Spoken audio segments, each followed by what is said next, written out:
Hey guys, what's up? It's me, Thomas. Today we're back here with How to Beat Anime, actually. So yeah, today we got the Goblin Paladin and Goblin Slayer Goblin's Crown. So I'm guessing this is the Goblin Slayer's movie, because I know season 2 just released. Not sure if this is it, but it's the best I got. I might have to redo the first season of Goblin Slayer, but I have to double check to see if I actually done that, or at least here on the channel. But anywho, let's get to the Goblin Slayer and see if we can stop the Goblin's Crown. Be sure to like, subscribe for more. Hope you enjoy. Let's rock and roll. If you had to face a new breed of goblins, what would you do? You'll be tasked with an impossible rescue mission and will have to face horrifying next generation monsters in order to save the girl and the world. I'm going to break down the mistakes made and what you should do and how to beat the Paladin Goblins in Goblin Slayer, Goblin's Crown. This girl is going to get brutally taken advantage of by disgusting goblins. Known as the daughter of a rich noble, this girl has gone against her parents' wishes and has become an official adventurer, joining this other group of nobodies. They head up the mountains to start their very first quest. Goblins quickly begin incoming, and they use their complex teamwork to kill and strike every single one here down, kicking ass and taking names. This wizard and this girl quickly combine their magic and create an electrifying beam, shocking all the enemies close to them, winning the battle. But some of them complained that they were taking it too risky, and they worried that they're gambling with their lives. But Rich Girl confidently says that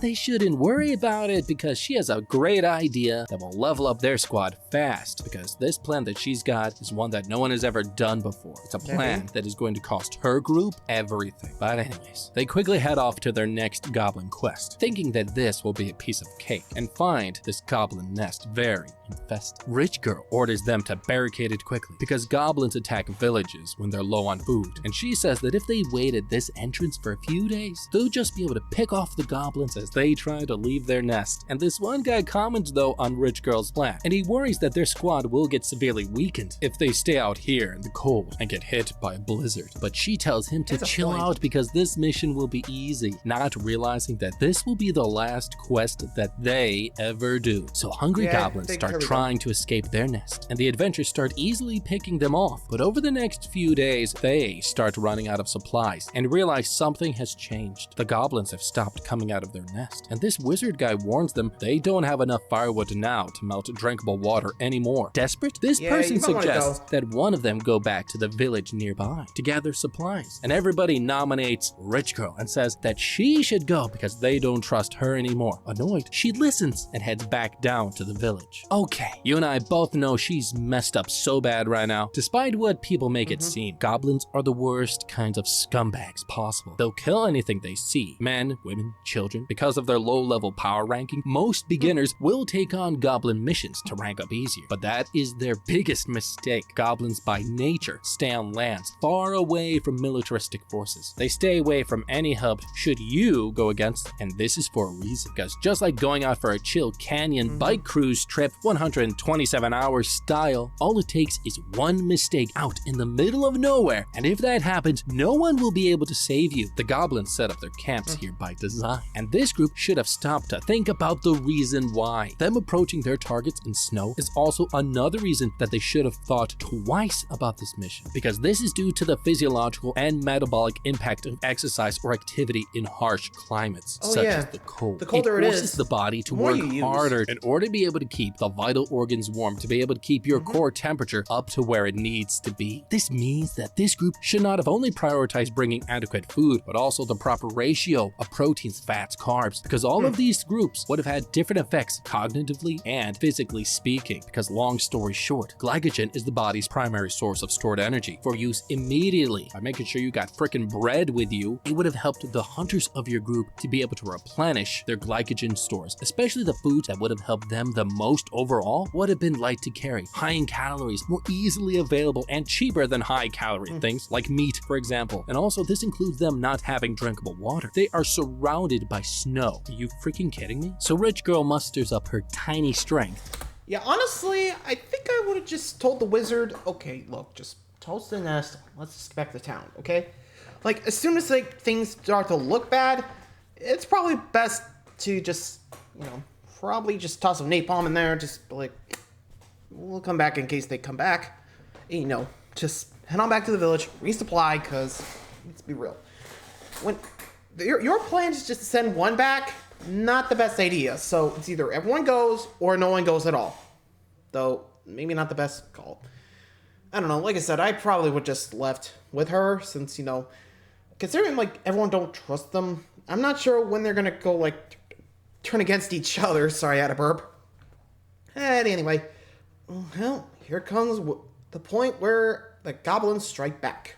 And treks through the dark forest, finally reaching the village sometime later. There she tries to put on a brave face, telling everybody that the mission is going as expected, but you know, they need some food and supplies. Reluctantly, the villagers hand over what little they have, and she heads back up to the dark forest. She's drained, she's tired, and she decides to take a little nap before continuing on her journey. Passing out, that was her biggest mistake. Suddenly, a piece of flesh falls in front of her, freaking her out, but doesn't see any. Here it comes. She then hears evil goblins cackling from the shadows, and hordes of them quickly surround her, and they show her something horrifying. Her teammates' severed heads, they throw them at the rich girl, and she begins to scream and panic. She tries to take out her sword, but quickly finds out that ice has formed on it, and it's now jammed. A goblin throws a rock at her face, knocking her back and making her dizzy. And that's when the naughty goblins rapidly overpower her and have their way, making her scream in horror. But enough about that. But let's go elsewhere, to the main heroes as they climb up the ranks of the Adventurer Guild, led by this man, Goblin Slayer, the best of the best. Him and these other four, Priestess Girl, Lizard Priest, Dwarf Shaman, Elf Archer, they've recently teamed up and have become the most famous adventurer group in the area. And that's when they get sent a letter from their friend, a powerful leader named Sword Maiden. She has a new urgent mission for them, but this one is different. She tells them in the letter that a noble's daughter, aka Rich Girl, has gone missing. The next day, they reach the town Rich Girl was last spotted at, but then they see goblin hordes trying to take it over. Whipping out their weapons, they quickly start killing them left and right and showing off their skills. Priestess Girl combines her magic with Dwarf Shaman, putting all the monsters to sleep, while the Elf Archer chick fires expert shots at the last stragglers, letting the Lizard Priest finish him off with his attacks. Checking out the crimes, Goblin Slayer quickly finds out that goblins have begun to multiply in this region and have started doing things they've never done before, like gathering hostages in one spot over killing them instantly and leaving their villager corpses still intact, not shredded to pieces, and it's really weird. And he wonders what the hell is going on and suspects that there's a flesh-eating ogre nearby directing these goblins. Okay, this situation is already hopeless due to this world's inability to have access to the modern and because of the goblins suffering from main character syndrome. Let me explain. In reality, Goblin Slayer's crew doesn't have much time to mess around, because without having the luxury of modern technology to be able to double check things quickly, it's likely that Rich Girl's disappearance happened a lot longer in the past than everybody thinks it did, and they're acting way too chill about it. And look, we have to assume that the news of Rich Girl's disappearance has taken a long time to reach them. On average, a mission takes a few days for an explorer to complete. Rich Girl and her team going missing means that the Goblin Slayer's crew only got into action on this job a whole freaking 5.5 days, most likely after Rich Girl actually went missing. That is a huge problem, because when someone goes missing, the most important time to act is between 24 to 48 hours from when they first go missing. Longer than that means people's memories start to fade, evidence starts to disappear or degrade. If you don't find somebody in a few days, you stop looking for a live person and you start looking for a body. And another problem is that we're just looking for a kidnapped person in this case. And due to the psychology of the goblins, each one has main character syndrome and thinks that they're all smarter than the rest of them, meaning they all act as if they are the leader with little to no authority between their groups most of the time. And them being male dominated means that all of these horny goblins with no leadership or protocol have already likely had their way with this girl. So what I'm saying, guys, is that it's basically every goblin guy for himself. No oversight, no boundaries. It means that even if this rich girl was alive, even if they saved her, it's already too late if we're being real, because she's going to come back destroyed in every way, which means that since this girl is definitely dead, might as well stick around and get paid overtime for this job, because why in the world would you waste your time trying to find a girl that is most likely dead? You might as well make some extra money off of it. Goblin Slayer talks to the village. Yeah, honestly, if I was there and saw what the goblins were doing, I'd be like, oh, this wasn't like last time. Like, remember, we're part of the group, and we've seen what the goblins could do when they were under a leadership. Which, with his thought process, yep, definitely ogre, but I'd probably still be a little worried. Like, I don't know. With what we see, like, if you underestimate anything in this world, dead. So, my thought process is to make sure we go into this knowing what happened, what's going on, or at least what they can remember. And also, never take an unnecessary risk, you know? Because it takes one slip up for those goblins to go have your way with you. Anyway, moving along. They've heard of his reputation and thank him for his work, and whine that the last group of adventurers didn't help them, and he begins coordinating with them on helping the wounded, when suddenly a surviving goblin comes out of hiding and makes a run. Elf Archer reacts and jumps into the air as Goblin Slayer alley-oops her with this arrow, and she fires without thought. The goblin gets shot down, but quickly removes the arrow tip and manages to still get away. Elf Archer says that Goblin Slayer's skills must be slipping, but he claims that he did it on purpose and will explain later. The sun begins to set. They decide to stay the night at the town, and they ask this guy if they can have a map of the mountains nearby. And this one villager nervously asks about payment, but Goblin Slayer slips him a verbal IOU. The adventurers then recharge for a bit, and Priestess Girl and Elf Archer take a bath. Later, they approach the Goblin Nest, and they decide to camp outside to better understand the area first before attacking. At sunrise, they warm up some liquid courage first, then head inside. But something isn't right. They realize they don't see any totems around and think the goblins don't have a shaman as their secret weapon, which they do let out a sigh of relief.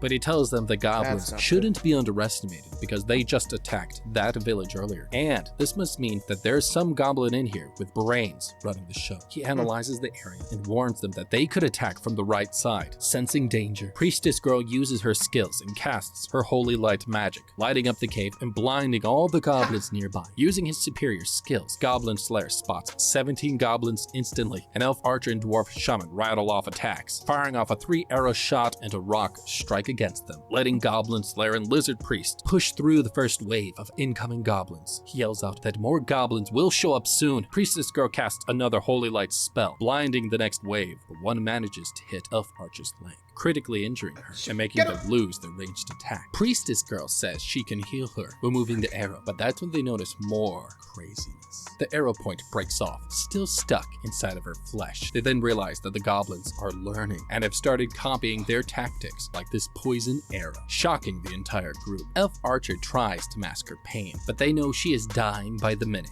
Lizard Priest thinks fast and uses his magic to light Goblin Slayer's sword as they put something in her mouth. He tells Elf Archer to bite down hard because he's about to make her scream. Okay, this has gone to crap. All of this could have been avoided if they relied on the same thing found in the Kingdom of Verdun in the hit game Witcher 3. Let me explain. It's noted that for all the missions, everyone has been wearing the same gear, no matter the weather, location, or mission, which is a huge problem. Known as great explorers at this point, the group would have likely have had access and funds to a vast variety of different armors, and at this point has no excuse to not better suit up for this mission, which now has just led to Archer Elf getting fudged in the leg. But in this specific instance, it makes sense that most archers in general will need to have lightweight and mobile armor when in battle. However, if I was her, I would have suited up in the same armor found in the town of Verdun in the Witcher game 3, known as Gamble's Sun armor, which is a type of armor used in the Middle Ages, better fit to the body, lightweight, and able to provide protection from arrows. This should have been her first choice for body armor, but as an elf, in reality, she could have also just have worn heavy standard armor like chainmail worst case, because it's very likely that any one of the magic users in her group could have used a spell to reduce the mass weight of the objects, which would have allowed us to still be mobile and nimble while still wearing super heavy armor. However, even if a spell like that wasn't possible, we are 2,000 years old after all, which means that as a high elf archer, we're likely going to be stronger than the average human, which means we could have worn pretty much any armor made for average humans and still had just about the same amount of agility. So we could have avoided this unnecessary injury, and means for Goblin Slayer being the man and top leader, he should have handled his team better and outfitted his team better. This injury is on him, and it could have been avoided entirely. Elf Archer tells him to back off, but Dwarf Shaman warns her that the poison is spreading. If they don't take out the arrow, her leg will rot off, making her realize how screwed she is. She bites down and they get to work, and she screams in pain. After, she struggles to walk but says she's only half useless since she can still shoot arrows. Everyone then continues the dangerous mission. Cautiously heading down this tunnel, they stumble upon this girl on top of a shrine, and they realize they found the noble's daughter. She's still alive, helping her. They wonder if a priest from the evil sect is here, using Rich Girl for some sort of horrifying experiments. But that's when they spot a horrifying mark behind her neck. Goblin Slayer realizes that this isn't a goblin totem. Priestess Girl thinks that this is where the goblins are worshipping one of their gods from their home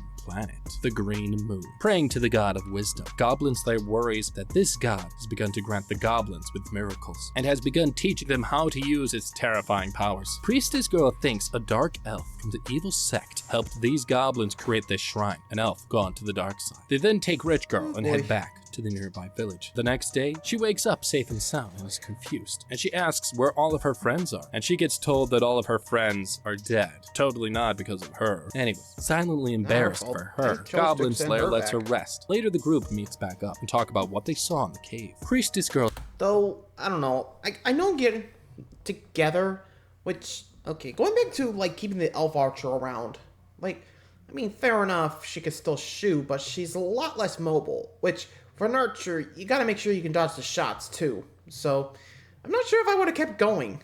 But then again, I would have missed out on the girl left in the temple, so that might have been on me. But, anyway, back to what I was... Okay, back to the girl that they rescued. I'd be a little worried about what they did to her, because, for one, we don't know what that ritual is that they did, you know, the brand mark. So, for all I know, she could be having a goblin baby in there or something. I don't know. Like, it's weird, but considering the goblins in this world, I'm gonna be surprised. So, I'd probably be keeping an eye on her to make sure, you know, if there's anything going on, or at least something. Because you know those goblins are gonna be coming back for her anytime soon. So, I'll also be going with the villagers, talking with them to make sure, you know, okay, here comes the goblins. We gotta prepare just in case they come after this girl, because we got this mark on her. Like I said, yeah, probably keep an eye on the girl, because you don't know what that mark means, and, well, sometimes it's better to make sure, you know, things aren't gonna go to shit.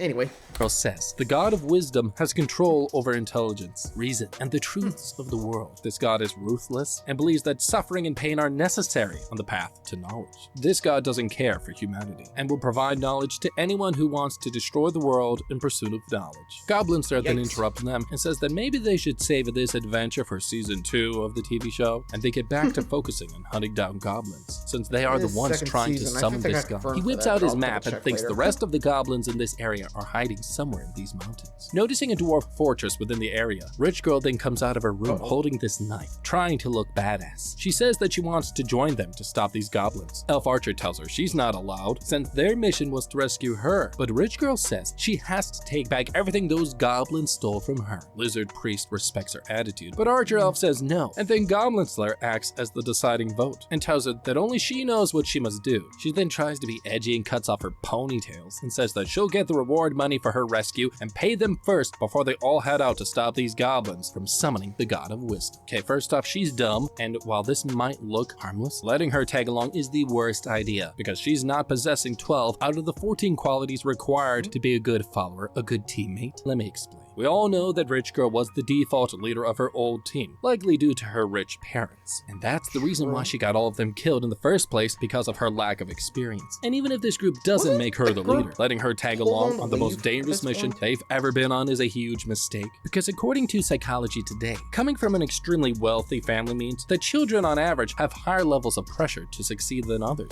This in turn causes higher cases of anxiety and depression. The pressure to succeed and success in everything makes them more likely to struggle to find a sense of purpose, and they tend to deal with identity issues, which is very obvious with this one, because she ran off against her parents' wishes into a completely opposite career. This type of environment growing up also likely means that Rich Girl feels disconnected from most and is incredibly lonely, and it's also likely the reason why she wants to tag along on this insanely dangerous mission. This is clearly out of her league, and if we think about it, everyone here in this group is doing a hard mission, yet they all have way higher rankings than her, which means she's not even qualified to be tagging along, and is a bad bet, even as a follower. And based on all this makes taking her on a massive risk, one that could very well spell doom for all of them. The next day, the crew heads out with a new game plan. Goblin Slayer goes stealth and orders everybody to act like bad guys, carrying the girls here as battle trophies, because this is how they're going to sneak in. They head toward the goblin-filled fortress, and Elf Archie doesn't like this plan, but this is the only way they'll be able to sneak into the fortress undetected. Rich Girl tries to act cool and not be freezing in the cold, so Priestess Girl pretends she's cold too and helps her warm warm up. How nice. Goblin Slayer hands them these rings. They have breathing spells in them and will allow the girls to breathe underwater and help them breathe in warm air for now. Priestess Girl hands one ring to Rich Girl and says she doesn't need it, and that's when Priestess Girl just slides it onto her hand anyways, arriving near the dangerous fortress. Lizard Priest then announces their arrival, saying he's the Bishop of the Green Moon and the humble servant of the God of External Knowledge. Accepting their identity, the large gate opens up and the goblins step out to inspect the battle trophies. But that's when Rich Girl's horrifying memories start to trigger her of what the goblins did to her. She struggles to stay calm as the others on her team realize that the goblins communicate with each other through their mind. They signal the green light and Goblin Slayer's crew sneaks in undetected. They pass by hundreds of hungry goblins. They ogle at the girl prisoners and they head down into the dark, wet dungeon, passing by the horrible smells and screams of other human prisoners. Heading into this room, this goblin grabs Priestess Girl and hits her, causing Rich Girl to lose her cool and attacks him, beating the shit out of him and blowing their cover. But Goblin Slayer thinks fast and throws this knife into the other guard. But Rich Girl keeps on beating this bad guy, saying that all goblins need to die, secretly impressing Goblin Slayer with her hot girl psycho attitude. But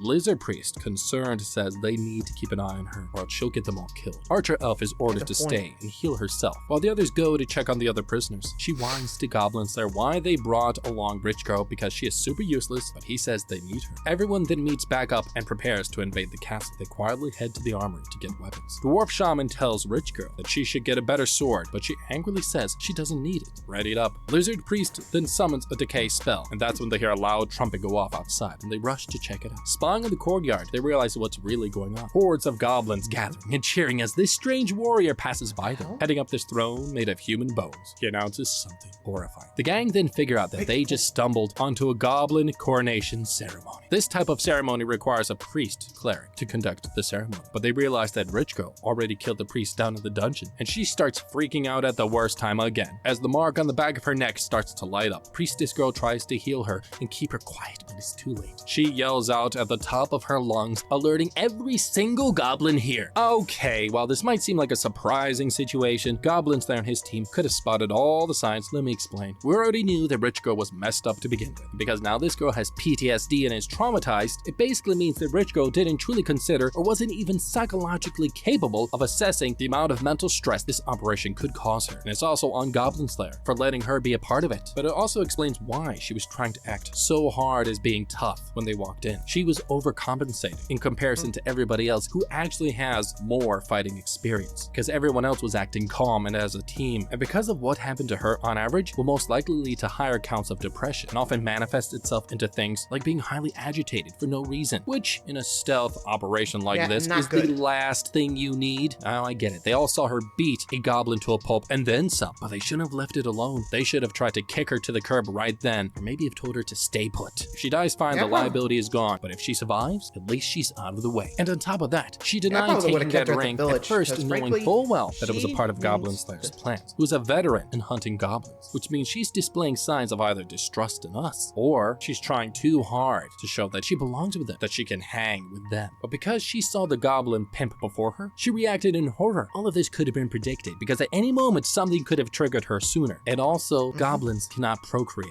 with other goblins. It is a known fact that they often hunt humans in order to carry on breeding. It's common knowledge, guys. And they didn't need her. She was not a useful addition to the team. They had Priestess Girl, Elf Girl, who were able to act as prisoners. And it's not like adding a third person was going to do anything. In reality, Goblin Slayer made the massive mistake, because he let Rich Girl in on a mission that she clearly wasn't ready for. In all seriousness, they should have pointed her straight to a counselor or somebody to talk to, and have never gone on this mission in the first place. The Goblin... Yeah, as I was saying, probably would have best to kept the Rich Girl back at the village, because frankly, she wouldn't be thinking straight considering what she went through.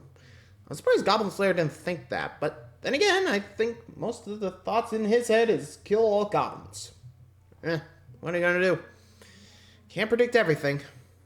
Anywho, well, they're found out. Let's see how they get out of this mess. Goblins spot them and head straight at them, firing spears and arrows. The group takes cover. Goblin Slayer quickly notices they've now copied his lethal arrow technique, telling the group to make sure they don't get shot, even a little. He tells them to split up while he acts as a decoy. Lizard Priest carries the people out while Rich Girl breaks down even more, saying everything is her fault. She cries and says she wants her sword back and wants to head home, telling everyone she's done with being an adventurer. Goblin Slayer tries to shut her up and tells her that he'll get her sword and fight those goblins and take on the Goblin Paladin like a madman, while he takes the two two girls with him to the top of the fortress. More hordes start catching up to them, just as Priestess Girl creates another holy light holding off goblins, while Goblin Slayer creates a makeshift torch to give it to Rich Girl. The archers start firing at them from the roof, and he orders Priestess Girl to use her protection spell when she needs to, while Rich Girl protects the rear, and they start charging. Goblin Slayer throws his sword and starts counting his kills, throwing oil to distract the goblins. Rich Girl starts to fall behind, about to freak out and die. Gosh, I hope so. But Priestess Girl comes to her rescue and helps to keep her focus and keep up, barely killing all the goblins. They manage to head down the scaffolding to avoid the next wave of monsters. Landing on the ground, they quickly cut down the structure, killing the rest following them, and everything goes down in smoke. But that's when the worst of the worst shows up, the Goblin Paladin, and he charges at them, holding Rich Girl's sword. He easily breaks Goblin Slayer's sword and realizes that he isn't strong enough. He quickly orders Priestess to buy him some time with her magic, while Rich Girl in the background starts freaking out, and she tries to help Priestess Girl cast a spell to provide them protection. Goblin Slayer continues to clash sword with the Goblin Paladin. Rich Girl then casts a spell, electrifying the rest of the goblins around, and gives them a chance to swing down there thanks to Priestess Girl. Goblin Slayer ribally throws his sword to distract them, as everyone bails, hanging from the air. They barely manage to escape,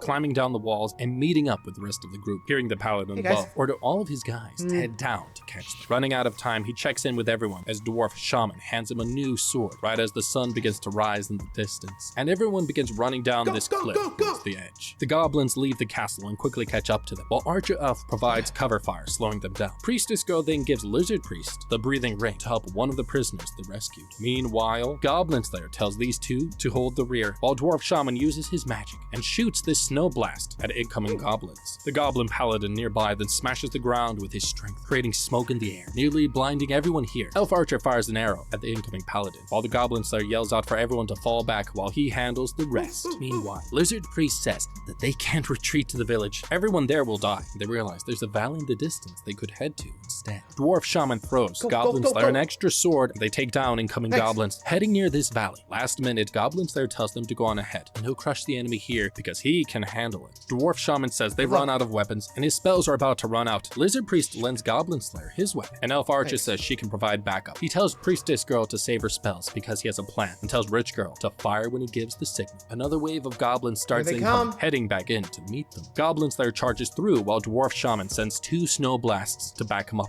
Elf Archer fires arrows and arrows at them, leaving Goblin Slayer to fight the Paladin. But he notices that it's learned his moves since the last time they fought. They rush in head to head, and the Paladin pushes him back, leaving Goblin Slayer to bow down as everyone watches in horror. Paladin charges at him and stabs his sword through Goblin Slayer's shield and says he's fallen for his trap, trapping his sword. He disarms him and calls him a fool. Charging up, he stabs him and calls on Rich Girl to fight, sending an electrocution spell to strike down nearby them. And they wait a few seconds, then a rumble. An avalanche starts coming down at them at horrifying speeds to greet them. Goblins start running towards them, while Priestess Girl quickly creates a protection shield, saving everyone here from the snow blast. But she sees Goblin Slayer in the distance get overrun and crushed by the avalanche. She calls out, but it's no use. After, they casually look through the snow rubble and wonder where he is. Rich Girl asks why they aren't super scared that he's dead, and they tell her that he is the best of the best. And just then, Goblin Slayer like a stud pops out from the snow and says he could have done better. What a perfectionist. He then reveals that he gave them those underwater breathing rings for them to breathe during the avalanche, which means he prepared for all of this all along. He tells them he couldn't tell them earlier, in case the enemy figured out what he was doing. Rich Girl then realizes this is what a proper adventurer is, and Goblin Slayer hands her back her family's sword, making the little girl cry, and it makes him a whole bit uncomfortable. Later, they head back to their adventure town and cheers for another adventure year well done. They ask Rich Girl what her plans are after this, and she tells them she's gonna go bury her fallen comrades, talk to her parents, and maybe decide a different career. But they keep in touch, and they wonder where Goblin Slayer is. Outside, Priestess Girl shows up to the campsite and sees Goblins there watching over the town, saying enemies always try to attack during New Year's. She then hands over a gift to him, and he reveals to her that he spent years fighting goblins, but has realized that they started to evolve and have now tried to become even more powerful than everyone, and it's because of this he can't let his guard down even for a second. But Goblin Slayer says that he needs to mention something, and says that he hopes she'll continue to help him out this next year as well. She chuckles, and the two get cozy, while the Goblin Slayer tries to keep his goblin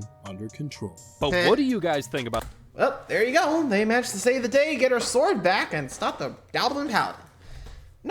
Well, might as well look up the, like I said, I think there was an announcement for Season 2 of Goblin Slayer. Hold on, let me check. Oh, that was released. Let's see here. Oh, it's actually out. About a week ago, actually, too. Dang, yeah. Guess we'll have to wait for that one, but I gotta go see if I need to do the first season of Goblin Slayer first. You know, get refreshed. Anyway, thanks for watching, guys. See ya!